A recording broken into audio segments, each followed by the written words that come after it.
La nature a inventé le vent. North Sails, le 3DI.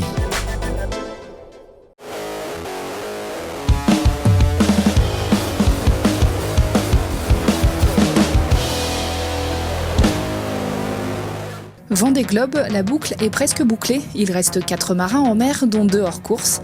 Prada Cup, qui fera face aux Néo-Zélandais pour la Coupe de l'Amérique. De la Bretagne à l'Italie pour The Ocean Race Europe, annulation et report dû à la crise sanitaire. On parle de tout ça dans l'épisode 18 de la semaine voile du Télégramme. Son objectif était simple, faire le tour du monde en moins de 100 jours. À 4 heures près, Clément Giraud a gagné son pari. Une belle récompense pour ce marin pas épargné par les déboires. À quelques jours du départ de la Transat Jacques Vabre 2019, son IMOCA avait brûlé dans le port du Havre avant que son sponsor ne le lâche quelques semaines plus tard. Sans l'aide inespérée d'Éric Nigon qui lui a tout simplement prêté son bateau, Giraud n'aurait jamais pu prendre le départ du Vendée Globe. En franchissant la ligne d'arrivée en 23e position, Miranda Meron est la 3e femme à terminer cette 9e édition du Vendée Globe. Elle fait désormais partie des 9 femmes à avoir bouclé ce tour du monde et 5e britannique. Je ne m'imaginais pas comme ça mon Vendée Globe, je partais pour faire une course et ça s'est vite transformé en aventure. Ce sont les mots employés par Manu Cousin, 24e. Une sérieuse avarie de quille et une fissure sur un safran 2 semaines avant son arrivée aurait pu le contraindre à l'abandon. Mais le quarantenaire est rentré à la maison ce samedi.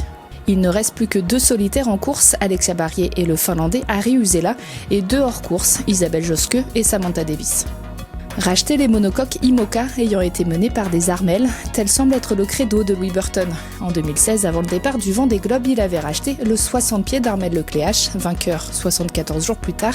Cette année, à peine un mois après son arrivée au Sable d'Olonne, le skipper malouin, soutenu jusqu'en 2025 par Bureau Vallée, a fait l'acquisition du plan Manuard L'Occitane en Provence d'Armelle Tripon. Avec son étrave arrondie et ses foils positionnés plus haut, cet IMOCA a démontré un fort potentiel autour du monde.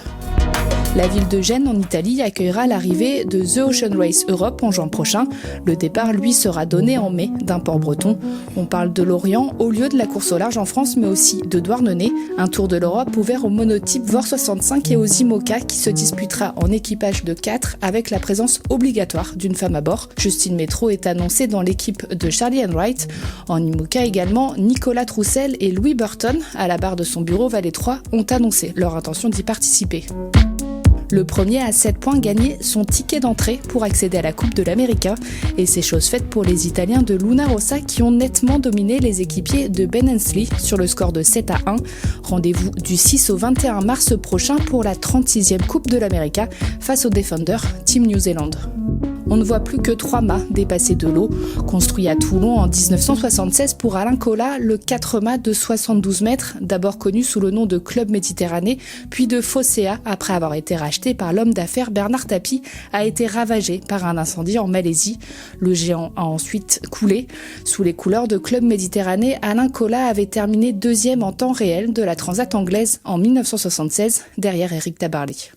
Si certaines courses ont été officiellement confirmées, comme par exemple la Transat en double en Figaro 3, ex-Transat AG2R qui garde le même parcours de Concarneau à Saint-Barthélemy avec un départ le 9 mai, d'autres événements ont déjà été reportés ou annulés en raison de la situation sanitaire du pays, comme l'an passé le SPI Ouest France qui devait se tenir du 1er au 5 avril 2021 en baie de Quiberon et reporté du 7 au 10 octobre. Déjà annulé en 2020, le défi Wind de Gruissant ne pourra pas non plus se tenir en 2021 en Occitanie. L'épreuve est reprogrammée en 2022, du jeudi 26 au dimanche 29 mai. Et pas de voile de Saint-Barth cette année non plus, la prochaine édition est programmée du 17 au 23 avril 2022. Vidéo, actu et résultats, tout est sur le site du Télégramme et sur l'application Planète Voile.